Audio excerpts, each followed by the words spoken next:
걱정스러운 마음이 있었는데 다행스럽게도 눈 왔다가 다 녹아버려서 너무 감사했습니다. 앞뒤 좌우로 한번 인사를 좀 할까요? 첫눈이 왔습니다. 복된 격을 내십시오. 첫눈이 왔습니다. 복된 격을 내십시오. 주수감사주일 마치고 나면 교회는 사실은 바로 연말에서 12월달은 보통 없는 달이다 하니까요. 거의 주수감사를 마치고 나면은 한 해가 마무리되는 시점이라고 보시면 됩니다. 오늘 정비당에 하면서 장로님들과 이 성탄절 행사 준비 이야기, 신년 이야기 이런 이야기를 해야 되니까요. 벌써 제 마음 가운데는 2018년도가 와 있는 것 같습니다. 한 해 마무리를 잘 하시고 은혜 가운데 또 이 한 달을 잘 보내시는 우리 성도님들 되셨으면 합니다. 오늘 본문은 45절과 46절 이렇게 시작됩니다. 예수께서 즉시 제자들을 재촉하사 자기가 무리를 보내는 동안에 배 타고 앞서 건너편 베세다로 제자들을 보내고 계시고 또 46절에 예수님께서는 무리를 각별하신 다음에 다 보내신 다음에 예수님 당신께서는 이 제자들 따라 건너가신 게 아니고 산으로 올라갔다 이렇게 되어 있습니다. 우리가 지난 시간에는 10편 말씀 주수감사주일을 살펴봐서 그 전주에 어떤 사건을 살펴봤습니까? 오병이어 사건을 살펴봤습니다. 오늘 우리가 읽은 이 본문은 오병이어 사건 다음에 바로 이어지는 사건입니다. 오병이어 사건을 좀 우리가 상기를 해보면 첫째, 제자들이 전도 여행을 다녀와서 굉장히 피곤한 상태에서 쉬러 가던 길에 벌어진 사건이었습니다. 기억나십니까? 갈릴리 호수 좀 쉬려고 하니까 오고 가는 사람이 많아 떡 먹을 겨를이 없어서 갈릴리 호수 반대편으로 예수님과 제자들이 배를 타고 건너갔는데 이 사람들이 예수님과 제자들을 보고서 따라왔고 그렇게 모인 사람이 남자만 5,000명, 이 사람들 해질녘까지 가르치셨습니다. 그리고 너희가 먹을 것을 주라 하셔서 그 명령 따라서 이 제자들이 예수님의 이 기도 하늘 우러러 축사하신 다음에 물고기 2마리 보리떡 6개로 5,000명의 사람들을 먹이신 사건이 있었습니다. 이 사건이 일어나던 그 시간대가 뉘엿 해가 떨어져가는 해가 지는 상황이었습니다. 그러니까요, 이 예수님께서 지금 제자들을 이 갈릴리 호수 건너편 다시 보내시는 이 시간대는 추측컨대 저녁 아주 늦은 시간이나 밤 시간이었던 것 같고 예수님께서 이 제자들을 작별하신 이 사람들 다 보내신 다음에 산으로 올라가신 시간도 당연히 저녁 혹은 밤 시간이었다는 거 우리가 생각해 볼 수 있습니다. 어쨌든 그런 사건이 있은 이후에 오늘 본문이 일어난다는 것은 이 오병이어 사건을 직접 경험한 5,000명의 군중들, 남자만 많게는 10,000명에서 20,000명 정도 되는 사람들이 군중들의 마음이 어땠을까 한번 생각해 보십시오. 이 사람들이 돌아가면서 어떤 마음으로 돌아가겠습니까? 그들이 눈앞에서 이 예수님께서 하늘을 우러러 축사하시고 물고기 2마리 보리떡 5개로 이 많은 사람들을 다 먹이고 12강줄이나 넘게 담는 것을 보면서 아마도 마음이 얼마나 뿌듯하고 막 가슴이 벅차오르고 그러지 않았겠습니까? 예수님께서 날이 새도록 이 밤이 맞도록 이 늦은 시간까지 말씀을 가르치셨으니 영혼도 하나님의 말씀으로 가득했을 것이고 육신도 오병이어 기적으로 배불리 먹었으면 또 했을 것이고 그런 마음으로 돌아갑니다. 제자들의 상황을 한번 생각해 보십시오. 이 제자들은 예수님께서 그 손에서 물고기 2마리 보리떡 5개를 이렇게 나누어 주는 것 자기들 손으로 받아서 직접 전달해 주는 역할을 했습니다. 신기하게도 분명히 예수님께서 처음 받아든 거 물고기 2마리 보리떡 5개밖에 없는데 예수님의 이 손에서 끊임없이 물고기와 보리떡이 나오는 겁니다. 그리고 자기들이 직접 그 현장에서 자신들 손으로 그 기적을 경험하는 일이었습니다. 정리하면 이런 겁니다. 전도여행을 갔다 와서 제자들이 몸은 좀 피곤했지만 굉장히 영혼이 뭐라고 해야 될까요? 뜨거워져 있는 상태에서 오병이어의 기적을 통해서 더 주님의 확실하게 경험을 하고 마음이 높아지는 상태였습니다. 단순히 마음만 뜨거워져 있었던 게 아니고요. 제자들의 마음이 아마 좀 으쓱해져 있었지 않겠습니까? 그래도 최소한 이 정도 기적을 일으키는데 12명이 이 제자들이요 거기 추측되는 멤버가 있었습니다. 수많은 군중들이 예수님을 높이고 있으면 그 사이에서요, 자기들도 으쓱해지는 게 정상입니다. 그렇지 않겠습니까? 자기가 모시고 있는 분이 저렇게 사람들에게 존경받으니 제자들도 으쓱해 있는 그런 상태에서, 그런 분위기에서 오늘 본문이 진행이 됩니다. 근데 다시 5절, 46절 그런 이 배경을 생각하고 다시 보면 조금 우리가 의미 있게 되새겨 보아야 할 대목이 9절 나옵니다. 예수님께서 즉시, 그 다음요, 오병이의 기적이 끝난 이후에 즉시 제자들을 재촉하사, 자기가 예수님께서 무리를 직접 보내시고요. 제자들이 있는데 예수님이 직접 무리를 보내셔야 할 이유가 없습니다. 근데 예수님이 직접 제자들을 먼저 떠나보내시고 예수님께서는 이 무리를 작별하고 계십니다. 이 일을 제자들이 해야 될 일을 예수님이 하고 계시고 제자들은 지금 이 자리에서 황급히 떠나도록 그들을 떠밀고 있으신 겁니다. 질문입니다. 왜 갑자기? 예수님 뭔가 좀 서둘러 재촉하셨다 이야기하고 즉시 그리하셨다 이야기해요. 왜 제자들을 이렇게 급하게 호수 건너편으로 보내야 하셨을까요? 첫 번째로는 시간적인 또 제자들의 육신의 상태를 좀 생각해 볼 수 있습니다. 일단 전도 여행을 갔다 온 이후에 쉬러 가는데 못 쉬었으니 피곤했을 것이고, 또 이미 해질녘 밤 시간이었으니 빨리 쉬려면 건너가야 되니까 아마도 그리하셨을 겁니다. 그렇지 않습니까? 그런데요, 우리의 마음이 피곤할 때는 피곤하다 빨리 쉬어야지 싶지만, 또 그러다가 또 갑자기 또 막 재미있는 일이나 내가 이렇게 막 좋아하는 일이 생기면, 또 아니면 뭐 영화라도 보러 간다 그러면 또 갑자기 또 없던 힘이 막 나고 그렇지 않으십니까? 아니, 그러십니까? 저는 그렇습니다. 제가 예전에 청년부 사역을 할 때요, 예배 드리고 기도회 하자 그러면은 다 죽어가던 이 청년들이요, 이제 기도회 마치고 나서 다 마쳤지 않습니까? 그거 마치면 10시, 11시 이렇습니다. 오늘 뭐 기분도 그런데 오늘 신야양 한번 뭐 땡깁시다 이러면요, 다 죽어가던 사람들이 다 살아나가지고 다 또 신야양아 또 따라가서 그렇게 그냥 조금 전까지 막 죽을 것처럼 집에 빨리 간 다음에 그렇게 이야기를 하면 그거는 그거고 이거는 이거랍니다. 그러니까 아무리 피곤해도 다시 즐겁고 신나는 일이 생기는 힘을 내는 게 그게 인지상정입니다. 제자들이 피곤한 상태였지만 오늘 본문에 있는 대로 예수님이 얼마나 신나게 사역을 했습니까? 그들이 그 틈바구니에서 얼마나 자기들이 또 신나게 사역을 했습니까? 그러면요, 이 자리를 빨리 떠나고 싶지 않았을 겁니다. 여기에서 이 뭔가 이 흥분되는 마음을 좀 더 누리고 싶었을 겁니다. 뒤쪽에 가서요, 변화산상에 있었던 일을 생각해 보십시오. 얼마나 흥분되었든지, 주님 여기 차라리 초막색 찍고 우리 그냥 살죠 이렇게 이야기합니다. 주님 내려가자 그렇게 이야기하시고 내려가십니다.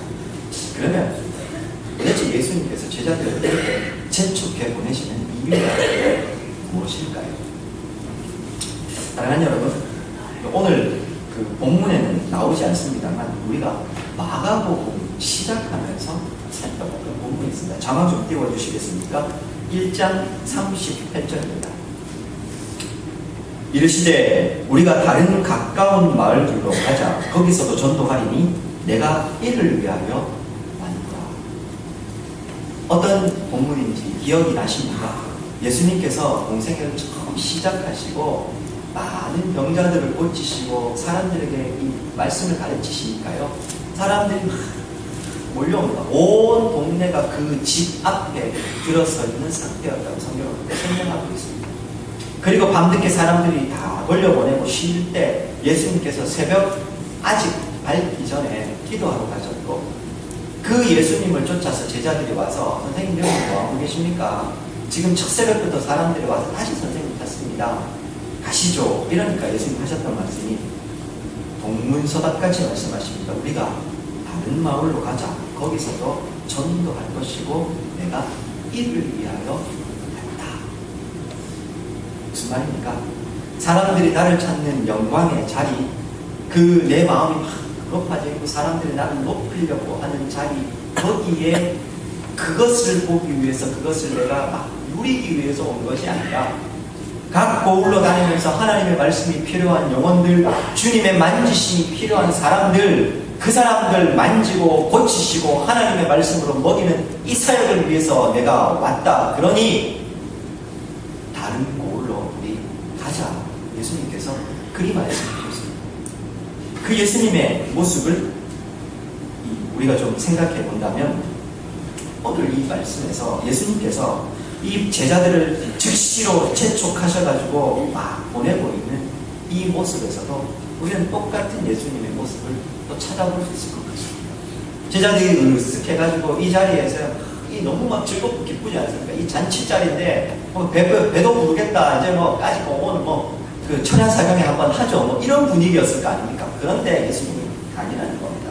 너희들은 빨리 저 건너편으로 건너가라.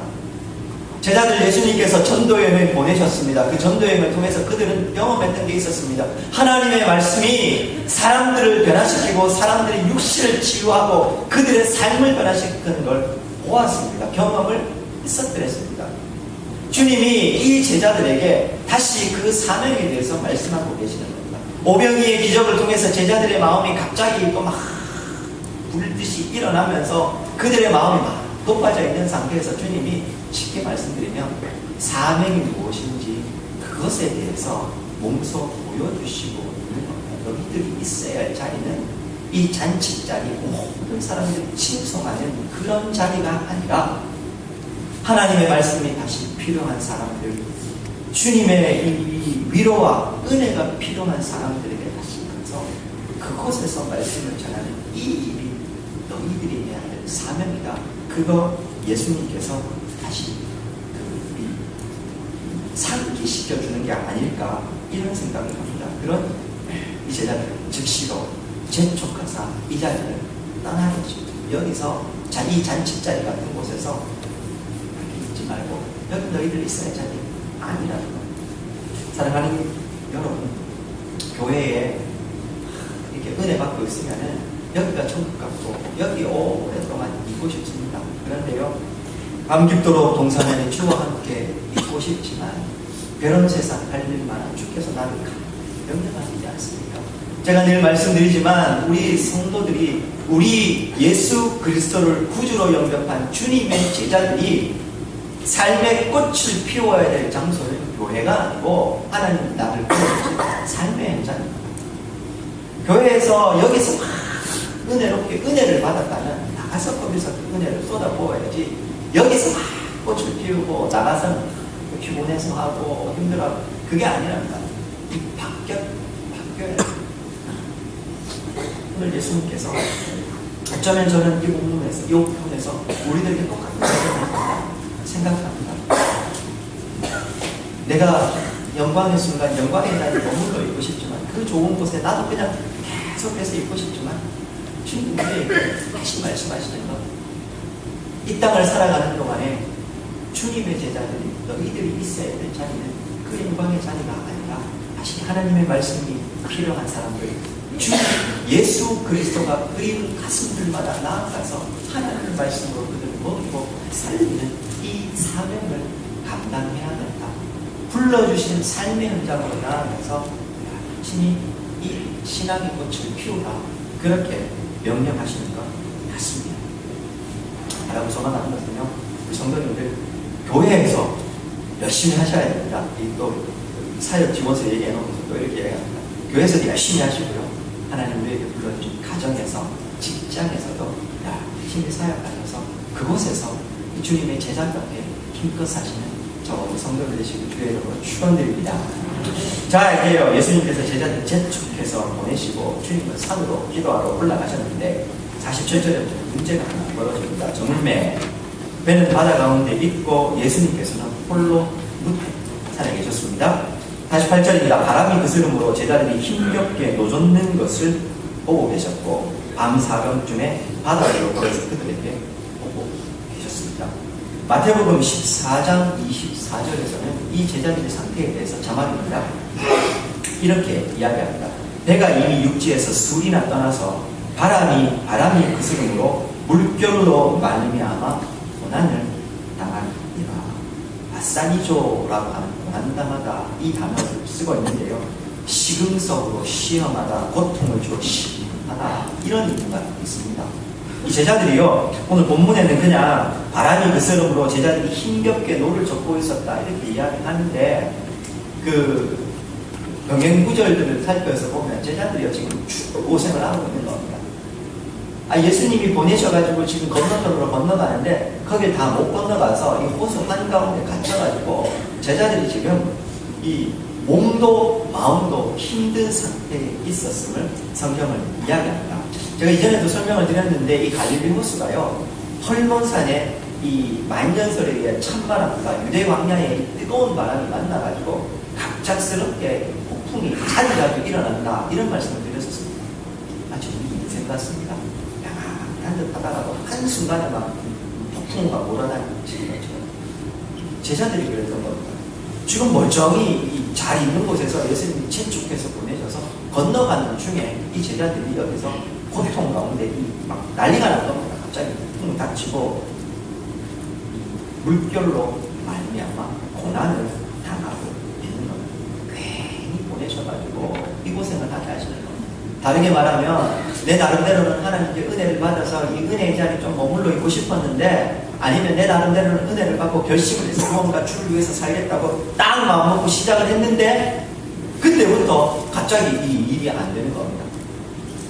실제로요, 제가 아는 모 집사님은요, 예수님 정말로 제대로 믿어보겠다가 술, 담배 다 끊으니까요, 웬걸요, 결심하는 그 순간부터요, 이 사업하시는 분들은 이 술자리가 굉장히 중요한데, 그걸 안 가기 시작하고, 그걸 끊기 시작하니까요, 사업이 안 되시더라고요. 실제로 있었던 일인데, 저한테 와서, 선생님 고민입니다. 어떻게 해야 될까요? 제가 이 술자리를 다 끊겠다고 마음먹은 그 순간부터 일이 안 됩니다. 그러십니다. 괜히 하나님께 은혜를 받아서 결심을 했는데, 중요한 건 그 다음부터 내 인생이 왜 이렇게 어려움이 오는지 모릅니다. 괜히 예수님께서 잘 있겠다고 하는 사람들 재촉해가지고 막 보냈는데 이 호수 한가운데서 이 고생을 하고 있는 겁니다. 갑자기 우리에게 그럴 때가 있습니다. 특별히요, 이 제자들이 지금 예수님 이 고생하고 있는 이 시간에 보시면 48절에 보면 예수님께서 제자들에게 언제 오고 계십니까? 밤 사경줄이라고 이야기를 하고 있습니다. 유대인들은 일반적으로 이 시간을 삼경으로, 이 밤을요, 오후 6시부터 저녁 6시부터 해서 다음날 6시까지 세 개로 나눈다고 합니다. 3경으로 나누는데 오늘 여기서 4경 이렇게 나오는 거 보니까 로마식 시간을 따라가는 것 같습니다.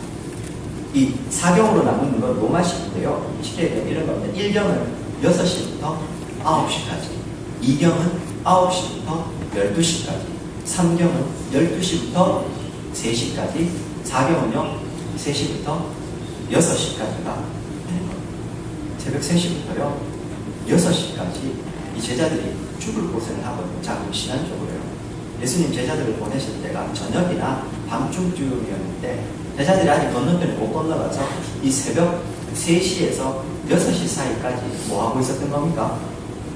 지금 갈릴리 호수에서 이 폭풍 때문에 여기에서 지금 이러지도 저러지도 못하고 지금 고난을 당하고 있었던 겁니다. 최소한 아무리 적게 잡아도 그들은 지금 4시간 이상은 이 폭풍 때문에 이 호숫가에서 이 고생을 하고 있었던 겁니다.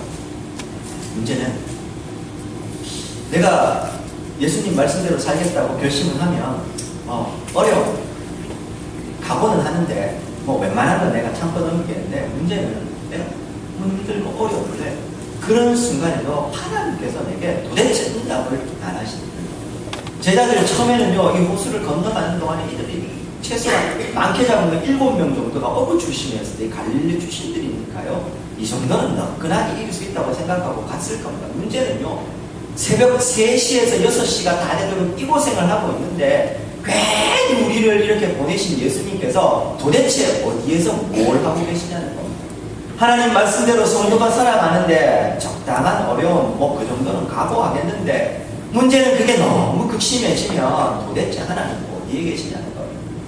기도해도 주님의 응답은 없고 주께서 내게 도대체 왜 이런 시련을 주시는지 내 마음 가운데 불평과 불만이 올라오고 시작합니다.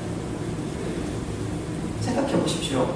제자들에게 이 갈릴리 호수의 폭풍은 익숙한 거였습니다. 갑작스럽게 갈릴리 호수에서 돌풍이 일어나는 거 자주 있었던 일이고, 가지고 뭐 그들이요 힘을 합치면 이길 수도 있었을 거. 문제는 이게 너무 힘들어지기 제자들의 마음이 어땠을지 한번 생각해 보십시오. 아마도 제자들이요 힘겹게 노를 저으면서 무슨 생각을 했을까요? 뭐 일단은 뭐 예수님에 대한 원망, 그러니까 오지 말고 거기 있어야 되는데 왜 보내셨을까? 또 하나는 오병이어 기적을 행하신 예수님이시니 어쩌면 예수님을 기다렸을 거라는 생각도, 뭐 그런 생각도 가지게 됩니다. 부회박도 그런 시간을 보내고 있는데, 예수님께서 48절에 보면 밤 사경쯤에 바다 위로 걸어서 그들에게 오셨습니다. 지나가시려고 했다. 성경은 그렇게 이야기를 하고 있습니다. 제자들이요 힘이 빠지고 소진해지고 자신들이 가지고 있었던 업으로서의 경험이든 노하우든 그 모든 것이 소용이 없는 상태쯤 되어서 힘이 다 빠지고 죽을 고생하고 이제 정말 이제 끝났구나. 더 이상 내가 할 수 있는 일이 아무것도 없고 나는 이제 여기서 죽게 되는구나 하는 상황쯤 됐을 때, 그렇게 밤 사경쯤 됐을 때 주님이 그 폭풍을 뚫고 가운데로 걸어서 오고 계십니다. 사랑하는 여러분, 오늘 본문에서요 저는 예수님께서 오시는 이 밤 사경쯤이 어쩌면 우리 사랑하는 성도님들의 삶에서 가장 깊은 인생의 이 절망과 아픔의 순간이 되지 않을까. 혹은 뭐 내 인생에서 가장 아픈 순간은 아니어도요 어쩌면 내 삶에서 다 하나씩 정도는 마음의 아픈 부분들 수십 년을 앓아했지만 이게 제대로 치유가 되지 않고 그냥 그 아픔 그대로 그냥 끌어안고 사시는 거 다 있으시죠? 마음의 인생에 아픔 하나 없이 사는 사람 누가 있겠습니까? 그거 근데 해결은 안 되고 그냥 끌어안고 사는 겁니다. 그러다 내 삶에 거기에 이 뿌들살도 내리고 그냥 그렇게 견딜만 해서 살아가는 것. 글쎄요, 그게 우리 인생의 밤 사경쯤이 될 수도 있겠다. 그런 생각해 봅니다. 사랑하는 여러분, 오늘 본문에서요 제자들이 그렇게 밤 사경 때까지 사경을 헤매면서 이 호수에서 고생을 하고 있는 그 순간에 우리 주님이 바다 위로 걸어서 폭풍을 뚫고 걸어오십니다. 우리들의 인생 가운데 가장 힘들고 어려운 순간에 주님이 그 폭풍의 한가운데로 우리에게 다가오시는 겁니다. 그런 의미에서요, 혹시 오늘 설교를 들으시면서 내가 지금까지 나 혼자였다, 나는 늘 힘든 순간 가운데 살았고 내 아픔에 대해서 하나님은 내게 한 번도 응답하시지 않았다, 그런 분 계신다면 다시금 오늘 밤 사경쯤에 폭풍을 뚫고 오신 이 주님을 기억하셨으면 합니다. 아마 요한복음 14장 18절에 보면 이런 구절이 있습니다. 예수님께서 말씀하십니다. 내가 너희를 보아와 같이 버려두지 아니하고 너희에게로 오리라. 요한복음 14장에서 이 말씀을 하실 때 예수님은 사역 한가운데가 아니고 이제 십자가를 지기 직전 제자들과 함께 떡을 떼시기 직전에 그들에게 이 얘기를 하고 계십니다. 내가 너희들 고아와 같이 이 땅에 내버려두지 않고 내가 너희들에게로 올 것이다. 그렇게 주께서 말씀하고 계십니다. 마찬가지입니다. 오늘 사랑하는 성도님들 여기 계시는데 우리가 어렵고 힘든 순간이 있으면 주님 그때에 우리 가운데로 오시는 것입니다. 우리가 절대로 혼자가 아님을 기억하셨습니다. 그리고요 49절 한번 보십시오. 제자들이 그가 바다 위로 걸어오심을 보고 유령인가 하여 소리 지르고 있는데 50절입니다. 그들이 다 예수를 보고 놀랐는데 이에 예수께서 곧 그들에게 말씀하여 이르시되 안심하라, 내니 두려워하지 말라 하시고 51절 배에 올라 그들에게 하시니 그다음 바람이 그치는다. 예수님이 그들에게 오시자요 그들의 이 폭풍우가 거짓말처럼 잠잠해졌습니다. 바다는 이 호수는 조용해졌습니다. 주님 그리고 제자들에게 말씀하십니다. 안심하라, 내니 두려워하지 말라. 주님 오늘 우리들에게도 같이 말씀하십니다. 폭풍과 한가운데서 괴롭게 노를 젓고 계시는 성도님들 혹시 계십니까? 아니면 목사님 저는 2017년도 한 해가 정말 이 밤 사병과 같은 시간이었고 혼자서 그냥 괴롭게 노를 젓고만 있었던 고난의 시간이었습니다. 이런 분 계십니까? 저는요 11월달 맞이하는 이 마무리하면서 이제 12월달 사실은 뭐 연말을 정말 정신없이 보내셔야 되는데 이런 주님을 만나셨습니다. 주께서 밤 사병에 폭풍우를 뚫고서 바다 위로 걸어서 아무도 예상하지 못했는데 바다 위를 걸어서 오십니다. 그리고 주께서 제자들에게 말씀하십니다. 안심하라. 내니 두려워하지 말라. 그리고 주께서 제자들이 타고 있는 그 배에 다시 오르시니 그 폭풍이 그쳤다. 그리 이야기하고 있습니다. 오늘 예수님께서 동일하게 저와 우리 성도님들의 삶 가운데 찾아오셔서 이렇게 말씀하시길 소망합니다. 안심하라. 내니 두려워하지 말라. 그리고 주께서 우리 인생의 배에 다시금 타신다면 폭풍은 다 그치게 되고 우리는 다시 평강을 얻게 될 것입니다. 오늘 말씀을 통해서 이런 하나님을 경험하시고 만나시는 저와 우리 성도들 되십니다.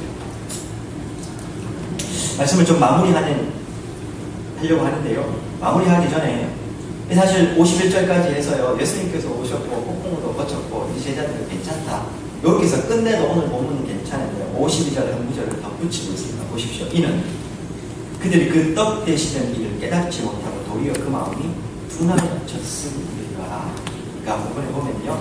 예수님께서 배에 타시니까 바람이 이렇게 그치는 걸 보고서 제자들이요. 이걸 보고 깜짝 놀랐던 겁니다.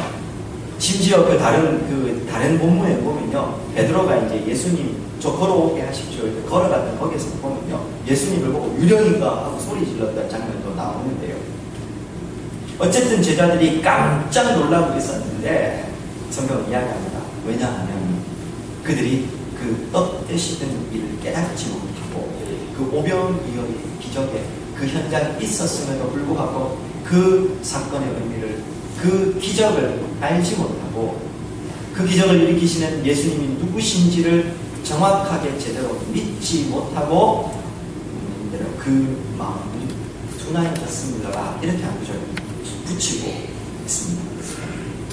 사실요 물고기 2마리 보리떡 5개로 5,000명 남자만 5,000명 20,000명이나 되는 사람들을 먹이셨습니다. 이게 그런 예수님을 제자들이 옆에서 경험했지 않습니까? 자기들이 직접 전도 여행을 가가지고 그 가슴 뜨거운 역사를 경험했지 않습니까? 지금 제자들의 마음은 앞에서 말씀드린 대로 최고조입니다. 영적으로 가장 뜨거워져 있는 상태였습니다. 그렇지 않겠습니까? 무엇인지를 못하겠습니까? 우리가 만약에 이 정도 경험했다면 우리 주님께서 나를 보내시라 하시면 어디든 못 가겠습니까? 그렇지 않습니까? 그런 마음으로 제자들이 지금 갈릴리 오서 자기들의 인생에 가장 익숙하고 가장 편안한 그 갈릴리 호수 가운데 있는데도 불구하고 자기들이 늘 알았던 그 폭풍우 가운데 있었음에도 불구하고 그들은 이 주님에 대해서 제대로 알지 못했다고 성경은 이야기를 하고 있습니다. 주님을 보면서 놀라고 있는 겁니다. 너무 당연한 일을 주님이 하셨음에도 불구하고 놀랬고 성경은 그래서 그들이 그 떡 되시는 일을 깨닫지 못했다. 마음이 둔하여졌다. 그렇게 이야기를 하고 있습니다. 한 해를 마무리하는 시점에 서 있습니다. 사랑하는 여러분, 아직 한 달이나 더 남았지만 그렇기 때문에 한 해를 마무리하는 시점에 대한 말씀을 좀 드려야 될 거라 생각합니다. 왜냐하면 이 나머지 한 달이라도 우리가 다시금 마음을 가다듬고 보내야 되겠다 생각이 들어서요. 오늘 말씀 가운데 첫 번째 주께서 내 인생 밤 사경에 그 폭풍우를 뚫고 오실 겁니다. 그리고 안심하라. 내니 두려워하지 말라. 말씀해 주실 겁니다. 저는 우리 성도님들께서요 이런 주님을 이 12월 한 달 동안 만나셨습니다. 그리고 두 번째로는요 그 떡 되시는 일을 깨닫지 못하고 마음이 둔하여졌음일러라. 오늘 성경이 굳이 이 구절을 붙이고 있는 이 이유도 기억하셨으면 합니다. 우리의 마음이 둔해져서는 안 될 겁니다. 2017년도 하나님 어디에 계셨습니까? 숨어 계셨습니까? 그렇게 이야기할 수 있지만 하나님 앞에 앉아서 주님 앞에서 2017년도를 돌이켜보시면 분명히 하나님의 도우심의 손길이 있었습니다. 하나님께서 내 인생 가운데 분명히 말씀하시고 은혜를 주시고 힘 주시고 능력 주셨던 장면이 너무너무 많았었을 겁니다. 문제는 내가 그걸 쉽게 잊어버렸기 때문에. 그리고 그 떡 대시는 일을 잊어버리고 마음이 둔하여져서 다시금 내 앞에 있는 일들을 보면서 두려워하고 떨고 우리의 마음을 다시 한번 더 좀 보셨으면 합니다. 그리고 이 주님을 다시 기억했으면 합니다. 예수님 다른 데 가지 않으셨습니다. 우리가 새벽마다 살펴보고 있는 에스더 말씀, 에스더 말씀에는 여호와 하나님이라는 단어가 나오지 않습니다. 그런데요, 주님은 성도들의 삶의 배후에서 일하고 계심에 대해서 상마다 말씀드리고 있지 않습니까? 내 인생에 주님 숨어 계시는 것 같고 안 계시는 것 같아도 하나님은 열심히 일하고 계십니다. 다만 내가 알지 못할 뿐이죠. 그리고요, 주님의 때가 되면 하나님께서 마치 에스더 말씀에서 순식간에 하루 만에 모든 상황들을 다 바꾸시는 것처럼 오늘도 우리에게도 나에게도 우리 교회에게도 찾아오셔서 순식간에 한순간에 당신의 이 일하심으로 모든 것을 다 바꾸어 놓으실 겁니다. 말씀하신 겁니다. 안심하라. 내니 두려워하지 말라. 전 사랑하는 성도님들께서요, 이제 한 달 정도 남은 2017년도 마무리하면서 이런 주님을 만나셨습니다. 이런 주님을 기억해내셨으면 합니다. 이런 주님을 다시 붙잡고 믿음으로 은혜로 이 한 해를 잘 마무리하고 신년을 준비하는 정말 성도님들 되시기를 주의 이름으로 축원드립니다.